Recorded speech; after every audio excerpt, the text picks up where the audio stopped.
El otro tema siguiente tiene que ver con la célula.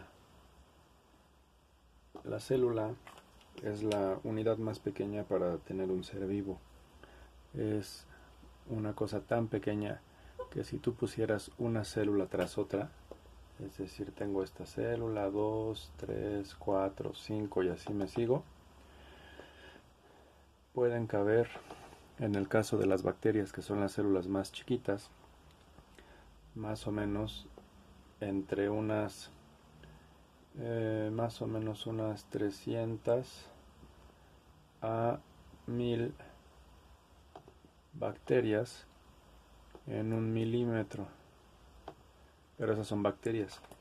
Las células se dividen en dos tipos. Células muy primitivas, como las bacterias. Bueno, no son primitivas, pero que no tienen muchas estructuras en su interior. Las bacterias pueden ser alargadas, se llaman bacilos. Pueden ser como canicas, que se llaman cocos. Pueden tener unas formas alargadas de diferente forma. Sí, ajá. Algunas pueden tener forma como de sacacorchos. Eso va variando. Pero todas esas son organismos demasiado sencillos que solamente tienen su material genético en el interior. Lo estoy dibujando así, aunque es un poco más complejo. El material genético se encuentra en su interior y están rodeados por una membrana. ¿Qué significa eso? Que no tienen órganos internos, órganos chiquitos que se llaman organelos. Las células se dividen en dos tipos. Estas que son bacterias se llaman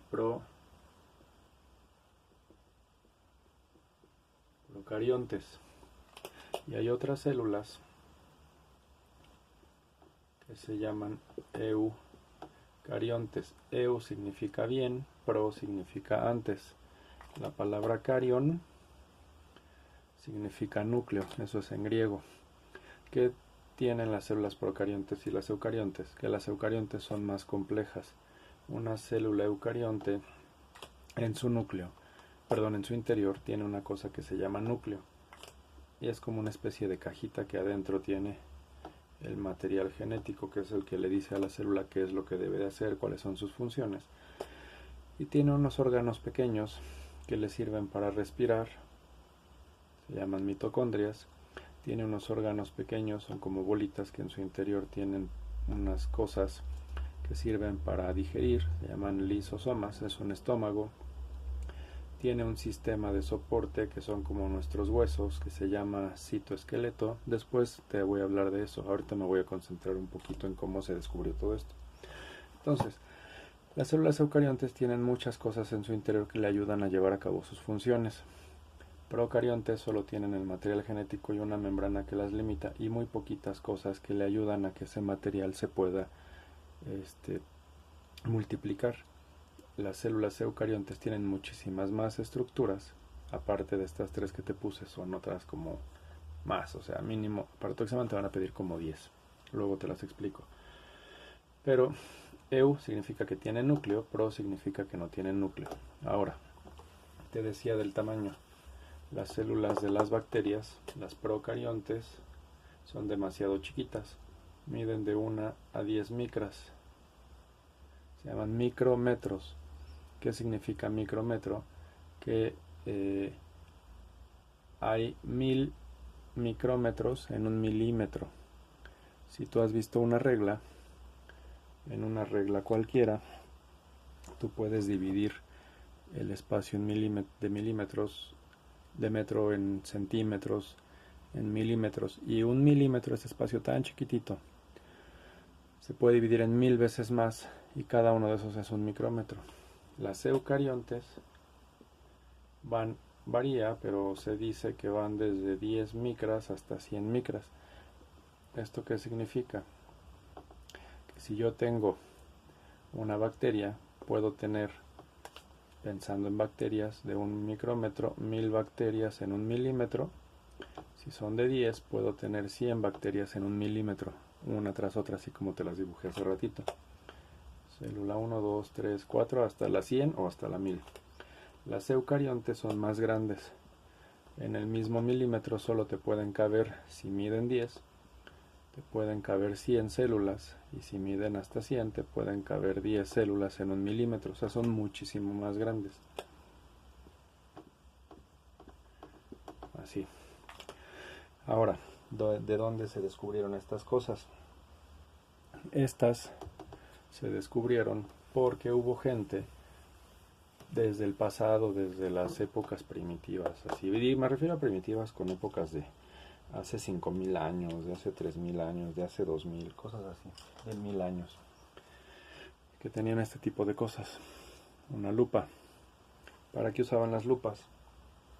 Para que, por ejemplo, un comerciante de telas pudiera ver cómo estaban tejidos los hilos de esa tela, y si los hilos eran muy cerrados, era una tela de más calidad; si eran más abiertos, era una tela de menor calidad. ¿Qué es lo que veían estas personas? ¡Ay, Dios! Me está moviendo esto. Pues básicamente veían qué tan separados estaban los hilos, uno tras otro, cómo estaba el tejido de esos hilos, y podían realizar aumentos. Resulta que mientras más compleja era creo que ahí se ve el aumento, era la lupa, podía tener una cantidad diferente de aumentos. El asunto es que el primer microscopio que se inventó fue algo así, una lupa sencilla, que pues ya le pusieron una serie de cosas. ¿Qué le pusieron? Lo montaron en una especie de raqueta. Esas raquetas que luego has visto que le ponen como de ping pong y le ponen una pelotita y el niño está jugando con la pelotita para que rebote. Así está vista de lado, así está vista de frente, y le ponían aquí una lupa que estaba atravesando a la raquetita. Pero, ¿qué otra cosa le pusieron? Le pusieron un tornillo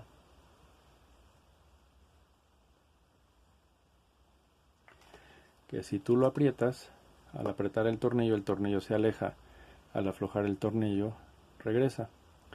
¿Para qué? Para poner una muestra y simular que yo lo estoy deteniendo aquí. Si yo lo alejo o lo acerco, ay Dios, ya no veo, voy viendo las estructuras de diferente tamaño. Se hacen más grandes o se hacen más chiquitas dependiendo de cómo alejo o acerco la imagen. ¿Para qué querían esto? Porque quien lo hizo, quien inventó este primer microscopio, se apellidaba Leeuwenhoek. Siempre me ha costado trabajo escribir esto. Luego le pongo W, luego le pongo U, entonces creo que es W. El señor Leeuwenhoek era de Holanda, como las paletas. Se llamaba Antonio de Leeuwenhoek. Él fue el Van Leeuwenhoek. Él es el que inventó el primer microscopio. Hizo una paleta con una lupa, un tornillo que empuja o jala, pero a ese tornillo le pegó un segundo tornillo, y ese segundo tornillo tenía otra función: subía y bajaba. Se hacía a la derecha y subía y bajaba, a la izquierda y subía y bajaba. Esto le daba la posibilidad de poder trabajar con las lupas para simular que lo estoy acercando, alejando, subiendo y bajando, pero con una sola mano. Y que hacía que aquí ponía una muestra, aquí ponía una mosca o lo que quisiera él observar. Él ponía aquí su ojo con sus pestañotas de holandés o lo que sea, y observaba a través de esa lupa lo que era la mosca. Él se puso a dibujar muchos organismos. Esto que está aquí básicamente se convirtió en el primer microscopio.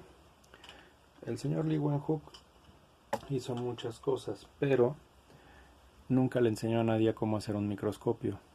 Más adelante otros científicos vieron que había lupas y dijeron: ¿y qué pasa si utilizo dos lupas?